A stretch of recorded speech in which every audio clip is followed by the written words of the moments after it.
Don't forget to visit your surf fishing headquarters in Southern California. Big Fish Bait and Tackle in the beautiful city of Seal Beach. And if you need your garage door worked on or need a new one installed, Joe Welker's at your service. If you want to stay in Ensenada, man, you'll feel like you're a million miles away from everything, yet you're only 15 minutes from downtown Ensenada. Give Zeke a call right away. And if you're headed to the Channel Islands, you'll want to fish on board the Island Spirit. Out of Ventura Sport Fishing, nobody does it better. The Taxman, Tim Marquez, for all your tax needs.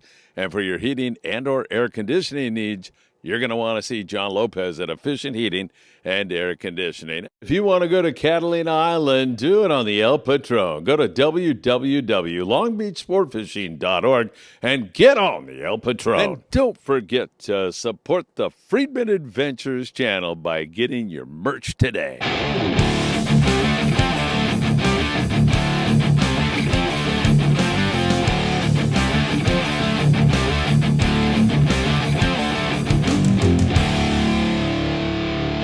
Hey everybody, welcome to a really special edition of Friedman Adventures. We are here in Surfside, California, and I've got a treat for you because Jeremy Lucas, A Waterman's Life. Come on out here, Jeremy. It's good to see you, my friend. How's it going, Phil? How Thank are you you? for having me. What's Appreciate happening, you. man? Oh, great.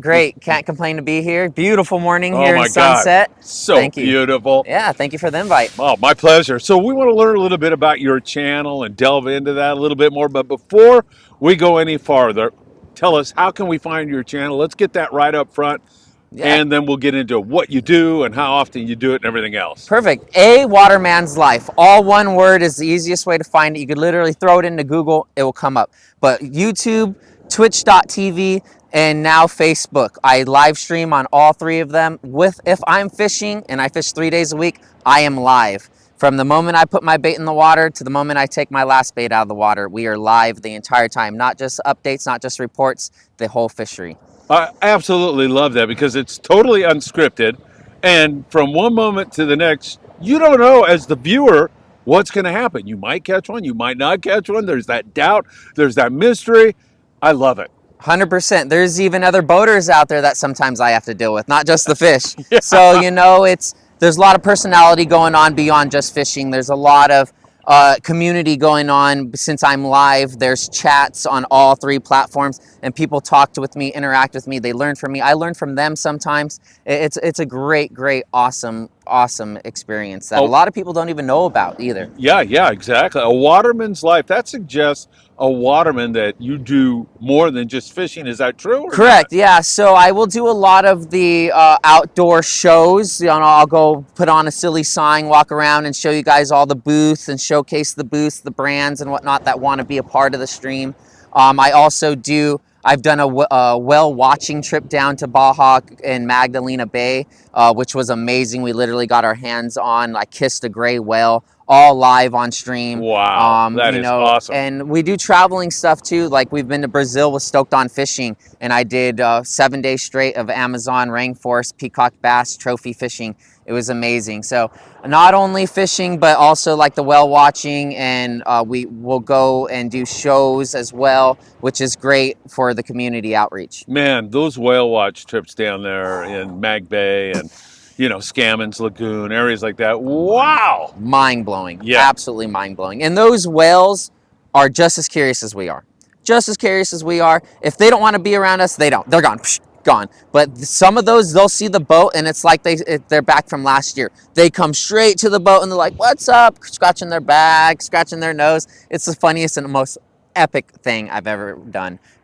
Awesome thing, yeah. Yeah. Tell us about some of your most outstanding catches while you were live streaming. So far, by far number one live catch would be the 600 plus pound swordfish that I leadered. I didn't get it landed.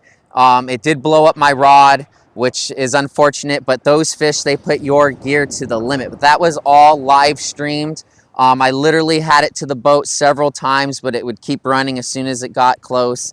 But yeah, literally such a big fish that while I was live, My sponsors, Stoked on Fishing, were watching me. Andrew, one of the owners, Yeah. jumped in his Everglades right here in the harbor and ran out there to assist me because I was live, and he saw that fish surface and he's like, that's a bigger fish than I've ever seen, I've ever caught. His biggest fish is a 480-pound black marlin. So when he saw that thing surface, he's like, you're going to need help, man. At least with the gaffing, And Yeah. when he got there, he's like, I'm not going to touch that rod or reel. You're going to do this solo, but at least I can work the engine for you and maybe gaff it for you. I was Wait like, a minute. Now, so awesome. you were all alone? All alone. Sometimes I don't have fishing partners and I have to stick to my 3-day-a-week schedule for my audience. My audience, if I tell them I'm going to be on, I would like to be on. Yeah. 3 days a week, Mondays, Wednesdays, and right now Friday nights. So it's great. So yeah, sometimes I don't have a partner, so I got to get out there and do it. What vessel were you on? I'm on my own 19-foot power catamaran. It's a single engine with a 150 horsepower. I have it pretty much decked out as much as I can for what I could afford. And yeah, that's what I do. I've taken that thing about 60 miles past San Clemente Island. So Wow. it was not 60 miles past, 16 miles past San Okay. Clemente. It was a total of, I believe, Cortez-Santana. yeah, I believe it was a total of about 88 miles offshore. Yeah, okay. Right. Very good. Yeah. Tell us, were you deep dropping for that Yes, swordfish or what? Daytime deep dropping with the light rig, big giant squid, one buoy line, one boat line, and the buoy line is what went off. When do you start your live stream on a trip like that? As you're departing or So- right when you start fishing? So I've learned to start when I start fishing. Yeah. People want action, action, action. I used to start as soon as I got on the boat so people could gather up, but some will dwindle off before I start even fishing. Yes. So I've learned to, as soon as I start fishing, even when I'm lobstering, sometimes I'll go get the pots in the water and then start right before I do the first pull so they don't have to wait during soak time. Yeah, that's such a great idea. And, when you're doing podcasting like you and I are doing all the time, people will say to me sometimes, well, what's your plan, when you're starting something new or something? And I always say, Jeremy, it will evolve. It will naturally evolve. And that's exactly what you're doing. You're learning as you go along 100%. how to hold on to an audience, how to attract an audience. It's all great stuff. Exactly. Yeah, I've done different upgrades to my stream. Like the latest one has been a picture-in-picture. So a lot of people like to see the fish finder and the chart and what have you. So when I'm deep dropping, I put a picture-in-picture on the screen while live streaming. So of course I'm the main picture, but up in the top corner I'll put the fish finder so people could see the deep scattering layer, cool. see the bite, whatnot, and then I could also change it to a different camera perspective if I needed to too. I could rotate to different camera perspectives while on my boat. If I'm doing a collaboration with like the Eldorado or a sport fishing boat, I just have my backpack set up, which a lot of people have seen like at the shows or whatnot. I'm just wearing my single camera with a backpack and I could fish in that and do anything I need in that. How do you get such a good signal while you're doing that all the time? So if I'm within cell service, I have 2 cell services that boost together. Yeah. With onshore, I'm using Starlink. That's what I thought. Elon Musk's SpaceX Starlink. Perfect, right? Yes, sir. You could sit in the middle of the Baja Desert and do a show, right? Right, exactly. And I get offers from these charters to use their Starlink when I go on boat, but I still always bring mine because it's a satellite connection. You want the best connectivity for my viewers. Yes. I want, if I could bring in that 1080p on every stream, that's what I would like. But with connectivity issues, sometimes they'll drop down to 720, sometimes it flickers, sometimes they'll drop out completely. But the stream doesn't end, it will just go to a BRB screen and it will show like clips of my catches and whatnot. So it's not like the stream ends and then I have to restart it. It just will come back when it comes back. And normally it doesn't take long. That's But awesome. that's the realism of being live out in the middle of the ocean. Yes, I absolutely love it. What's another great catch you've had? That halibut that you I shared. know. That halibut that you shared. It That was a big flatty. yeah, boat weight of 38 pounds on the bounce ball rig. I'm a believer in that bounce ball rig for halibut, you guys. A lot of you guys are stuck on that drifting with the live bait. It works, don't get me wrong. I catch them like that too. But there's a million ways, I say, to catch to catch all these fish. To each their own, though, is what I have learned to say. If it works for you, do it. But I promise you guys, if you like halibut, get those bounce ball rigs out. You will not regret it. You cover twice as much ground, and you just attract more fish. Why don't you go into a little bit of detail about how to bounce ball for halibut? Now, you've got everybody's interest out there. I know you do. So bounce balling is, you're just slow trolling, if you will. Most boats you got to bump in and out of gear because you want to keep it in between 2 to 3 miles per hour. Drifting, you drift 1 miles an hour if you're lucky. So you're covering area. And the bounce ball rig is what you have is a cannonball on a line, and then behind that, on your main line, you have what is called a dodger. It's like a salmon flasher, but it's a dodger. Dodgers just dodge back and forth. Flashers, they like to spin. Dodgers, they dodge back and forth, and the reason why you want that dodger is you put your hoochie or your artificial or whatever you're using on just a 14-inch leader right behind that bad boy. And that action of that dodger not only looks like a big school of bait from afar, but will put action in your lure, which will make it seem alive, will make it seem like something. And halibut, they eat anything. So when they come up and they see that, or when from afar, when they see that flickering, they might see, oh, there's bait over there. When they get to it and they just see a dodger, they're like, oh, that's not bait. What the heck's going on? Oh, but that fish thought it was bait too. Let me eat that guy. And it happens every time. I like to bounce ball in 60 plus of water, which we're finding out a lot bigger halibut down there. On average, I'm getting 30-pound halibut down there. So it's great down there. Don't get me wrong, I still get 22s and sometimes get shorts. Yeah. But the average is a bit bigger, and you're able to fish more lines as well. I got 4 lines out normally when bounce balling. I put one way far, then I stagger them all the way back. Yeah. And I could turn, I could do whatever I want. And I have commercial guys that literally get 8 to 12 halibut sometimes in one session when they find the bite, So I'm not there yet, but I'm learning. Oh, you're doing fantastic. I'm that average Joe fisherman. I like to say, you come and watch me, it's going to feel like you're watching a friend, watching yourself or whatnot. It's not like you're out there watching a pro where it's like, oh man, this guy's talking about stuff that's out of my league. No, I'm that average Joe fisherman. You'll feel just at home. That is fantastic. You mentioned a moment ago covering ground, and that is so important when you're halibut fishing. They're ambush predators, so they're kind of set up in a specific area. They will see, like you said, something that'll attract their interest, but most of the time they're just waiting for an unsuspecting bait to go by, and then they're going to jump on it. Exactly, but I'll tell you that 38-pounder, he followed that. So when I say bump it in and out, you bump it out of gear because you want to make sure those cannonballs hit the bottom. So you'll watch your rod tip.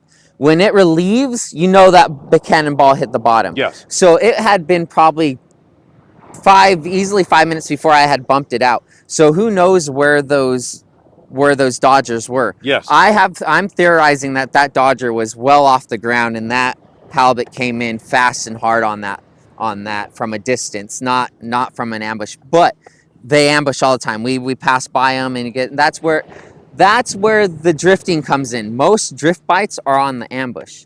So bounce balling not only gives you the ambush bite chance, but it also gives you the predatory hunting bite, because halibut get off the ground during the day and they go hunt. They'll come back at night 100%. and sleep. Yep. I spearfish as well, and I've done some spearfishing for halibut off the beaches, and they're like deer in the headlight with a light. You come up, you find them, you shine their light on them, you can literally come up and stab them with a knife. They will not move. So, but during the day, they get up, swim around looking for their bait, and yeah. 100%. I'm sure, I don't know if you have or not, but being a longtime surf fisherman, I've seen them jump in the surf. Oh yeah, they talk. That's what I talk when people ask me about my experience fishing them from shore.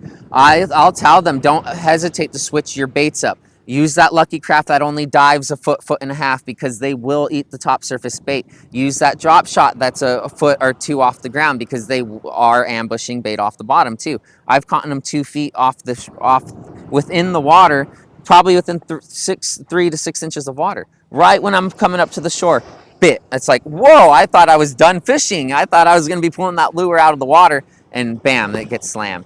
Another thing about surf fishing, since we're going there, if you're a wader fisherman while fishing for halibut, only use those waders to keep your feet dry. Stay on the sand. You are scaring away so many halibut and so many fish by being knee deep or waist deep or however deep you could get with those waders. I understand you want to get that lure out far, but when I first started surf fishing, I did that. After scaring away 3 or 4 big halibut in clear water, because I was walking down, casting, I stopped, and my hookup rate started going up because I started catching them in between that sand line and my wader line. It's unbelievable. Wear your waders to keep you dry if you want, but I wouldn't wader fish with them. Jeremy, that is such a good point. I don't think people realize how close fish, halibut, corvina, all kinds of different species Oh, here yeah. in the surf are in that short water. Literally, if you do walk out there, you'll feel them bumping up against your 100%. legs. And So a lot of people, I surf too, and we are high aware of the stingrays out there. So a lot of the times when people feel the stingrays, they're like, oh, and they jump because they don't want to get stung. And those stingrays are fast though, and typically they're going to at least nick you. So the surfers, a lot of times when they feel something and they don't get nicked, I normally tell them it was probably a halibut. Because there are a lot of halibut out here, Oh, and yeah. they sometimes won't move until you step on them, which I found out while wader fishing. Yeah, I yeah. got right up next to so many, and all of a sudden they're like gone. And that happens while spearfishing too. When you go and descend accidentally right above one, because you're cruising the bottom while you're spearfishing for them. But if you descend right above one and you're coming down right on them, they're gone too. Yeah. So. Do you ever spearfish for white sea bass? White, yes. PV, Great area. Catalina. Yeah. I've tried San Onofre kelp lines, but those kelp lines have been absolutely just massacred ever since that really big swell about 2 or 3 years ago. Yeah. But yeah, white sea bass, I prefer to go spearfishing for them because they're just ghosts when you're rod and reeling for them. There's lots of techniques to try to get them rod and reeling, but it's just so much easier to get in the water for some species. Oh, yeah, for sure. Hey, just back to the halibut for Yeah. one moment. One thing I have noticed, the halibut bite in Southern California is as good as I've seen it for decades here the last few years. Have you noticed that increase? I've been fishing 3 days a week consistently for about the last 3 years, and then before that, it was occasionally. So I really only know about Okay. I could really only speak for the last 3 years. Gotcha. It's when been it comes, good though, right? yes. Oh my goodness. Yeah. It's one of my main fisheries when I don't know what to do. I'm like, hey, let's go for halibut. One, it's a great fish. It's a prize fish, and not only a lot of people don't realize it's not on the menu in a lot of places because of how delicate it is, not because it's so hard to get a hold of or whatever, but a lot of people can't cook halibut. It's so delicate. Undercook halibut, people. If you overcook it, it goes into chewiness immediately. Undercook everything. Yes, I agree, but halibut especially. Yes. Yeah, but yeah, it's great, and yeah, I would agree with there's evidence of that coming from 2-fish keep to the 5-fish keep. Yeah. So even our surveyors are noticing like, hey, we could allow our recreation guys to take more. Yeah, it definitely is on Right. the increase. South of the border or exotic locales, you mentioned some of those. What's been a memory for you that you live stream somewhere, some other country, some other exotic location? Definitely my top 2 favorite places so far have been Brazil. I'm not a freshwater guy, but oh my goodness, was Brazil mind-blowing. Literally could catch 100 trophy peacock bass within a day, and we're fishing for 7 days. Wow. So it is absolutely amazing. Look at this beautiful water Are you coming going on to us. screw your shoes Oh, up? no, You're we're good. I'm in Crocs. All right, Woo! perfect. All right. Heck yeah. But no, yeah, Brazil. If anyone could ever do a Brazil trip, do it. Yes, it's a little bit pricey, but I promise you, you will not regret it. Put it on your bucket list fishing. Another place, a lot of us go to Baja, California, living Yes. here in Southern California. I've been to quite a few places down there, and I've come to love Magdalena. Magdalena during certain times of year is just absolutely mind-blowing. Phenomenal. They have great banks right outside in the Pacific that are only an hour and a half to 2 hours away, depending on which boat you're on. So you get to those banks really fast and literally open bite. But if you're not out offshore bank fishing, there's also the inshore stuff that's amazing. I was knife fishing and yo-yo fishing for yellowtail, and we were getting good size yellowtail. Wow. Me and the captain landed 12 within an hour, and mainly me, because of course if I'm not on a fish and he hooks up, since I'm the one there fishing, he would hand it off to me. Yeah. So, but I kid you not, probably 7 out of those 12, if not 8 out of those 12 were mine, and then the rest were his. But just literally, we'd drop it on, drop it on, drop it on. Like Cool. it was amazing. Were you live streaming? All live, Wow, all live. that's like, fantastic. I don't fish unless I'm live now. I do deckhands still for certain charters, but that's the only time I really fish if I'm not live. Yeah. And I'm not really fishing. I'm hooking and handing on those chips. Yeah, and it's important that everybody know that after the live stream, that video is archived. So people that are hearing about the swordfish or hearing about this white open yellowbite or your whale watching adventures, they can go watch that Yeah, show, you could right? go watch it all like it was live. I do my best to edit them down and get them reposted.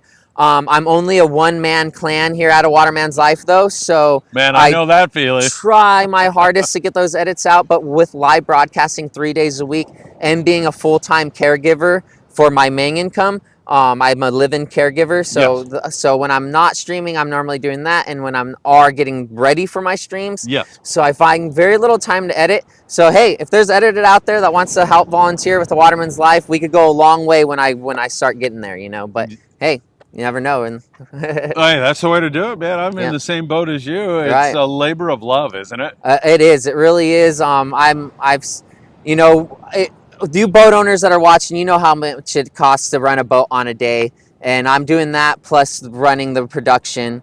You know, it's not a cheap venture, but I'm trying my hardest, and I know I'll get there. Oh, man, you're doing a great job. What days can we count on a live stream? I know there's going to be exceptions if you get some really lousy weather or something like Right. that, but most of the time, what days are you on? My current stream schedule is Monday a.m., Wednesday a.m., and Friday p.m. It varies on when I get to start because, you know, some days I just get out a little bit later than others, but Mondays definitely in the p.m.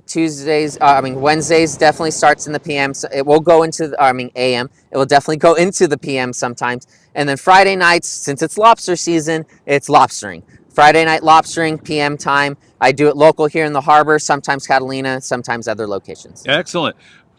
I can't tell you how thrilled I am that you came down here because I know everybody out there is going to enjoy this, and I'm sure you're going to continue to grow and grow and grow, Jeremy. Amen. Great stuff. Amen. Yes, I really am. I'm excited for it. You know, 3 days a week, every single week, I'm fishing on average 6 to sometimes 16 hours. You know how fishing is. Sometimes you get out there on a charter and you want to fish the entire time if you're on the fish. Yeah, of and course. I'm streaming the entire time. I rotate my batteries if I have to. If I'm fishing, I'm live. And what platforms are you on again? Twitch TV / A Waterman's Life, YouTube.com / at A Waterman's Life, and then Facebook.com / A Waterman's Life.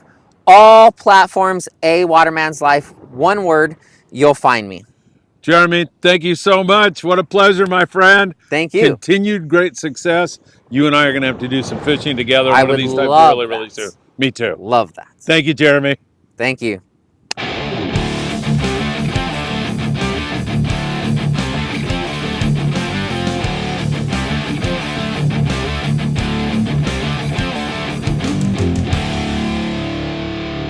Don't forget to visit your surf fishing headquarters in Southern California. Big Fish, Bait and Tackle in the beautiful city of Seal Beach. And if you need your garage door worked on or need a new one installed, Joe Welker's at your service. If you want to stay in Ensenada, man, you'll feel like you're a million miles away from everything, yet you're only 15 minutes from downtown Ensenada. Give Zeke a call right away. And if you're headed to the Channel Islands, you'll want to fish on board the Island Spirit. Out of Ventura Sport Fishing, nobody does it better. The Taxman, Tim Marquez, for all your tax needs. And for your heating and or air conditioning needs, you're going to want to see John Lopez at Efficient Heating and Air Conditioning. If you want to go to Catalina Island, do it on the El Patron. Go to www.longbeachsportfishing.org and get on the El Patron. And don't forget to support the Friedman Adventures channel by getting your merch today.